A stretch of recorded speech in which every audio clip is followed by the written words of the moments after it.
everybody. Welcome all my former colleagues, and members of the administration, and those outside the administration that made this happen. I want to say one thing at the outset.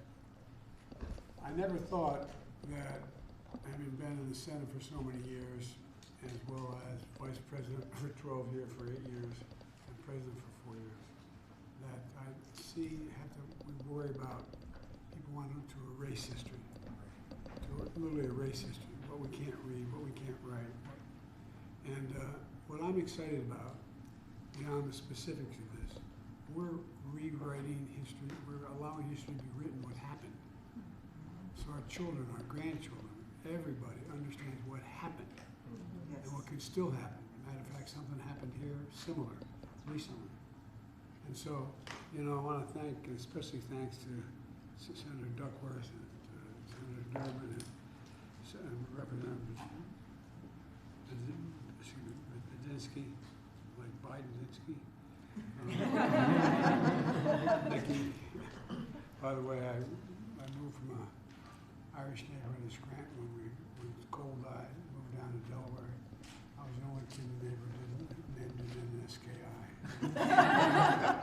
But look, you know, over 100 years ago this week, a mob not far from Lincoln's home unleashed a race riot in Springfield, and that literally shocked the conscience of the nation.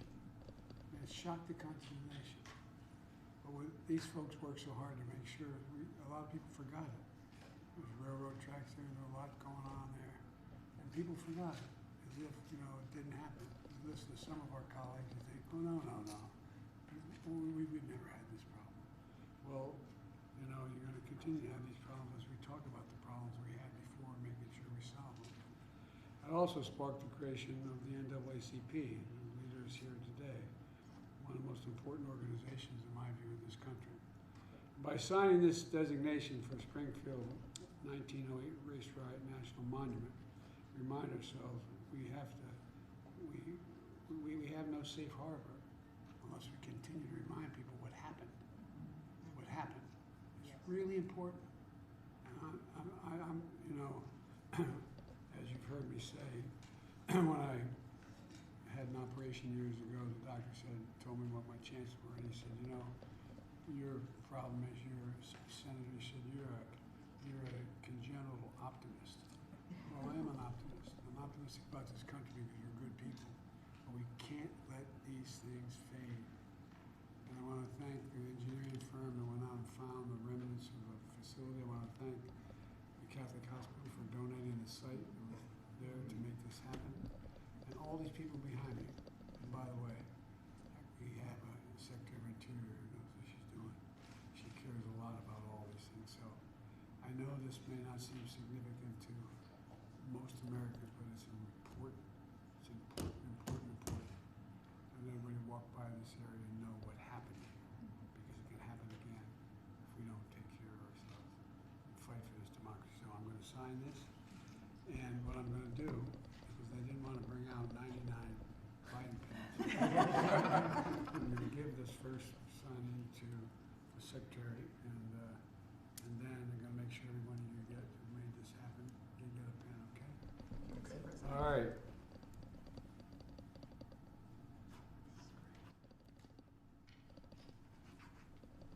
There you go.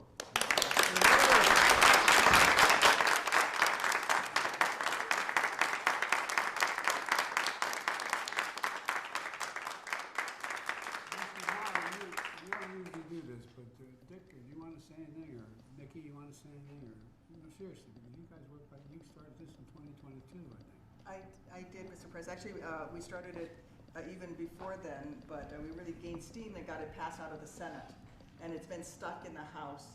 And so I just want to thank everybody here who came together to work so hard, because this is such an important part of our nation's history, what the Midwest has done in terms of being part of the civil rights movement.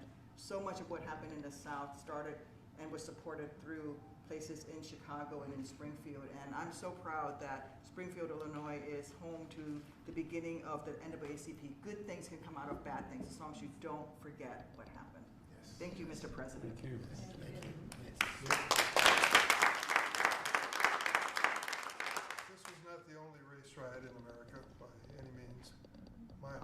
East St. Louis, Illinois had one as well.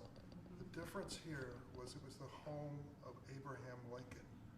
At that moment in history, people reflected on the fact that we were stunned and outraged to think this happened in Mr. Lincoln's hometown. And I think that's what inspired the NAACP, Mr. President. That's why that has national significance. But it was the connection with Lincoln that really drove home the point that racism has to end in America, and we're still fighting that battle.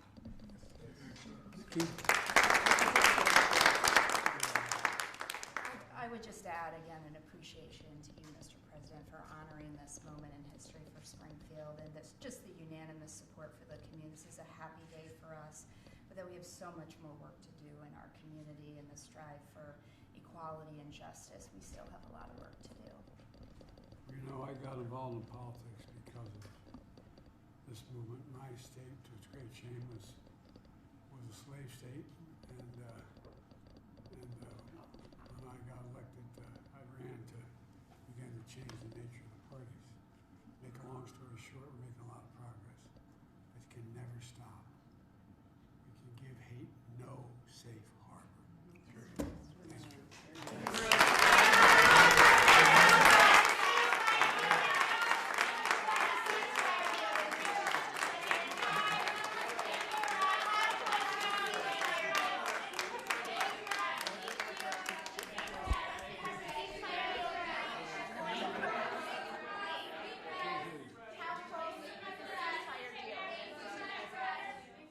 Say one thing about one of the reasons why I was late for you all was I was dealing with the ceasefire effort in the Middle East, and we are closer than we've ever been. I don't want to jinx anything, but as my grandfather would say, with the grace of God, good little neighbors, a lot of luck.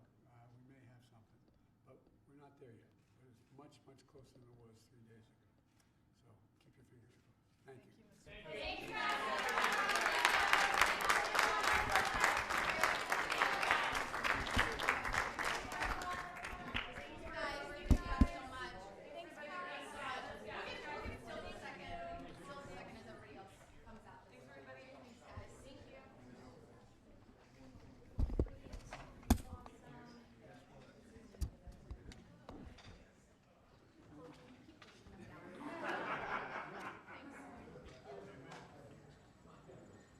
Are we still connected, Jay? Yeah, we are.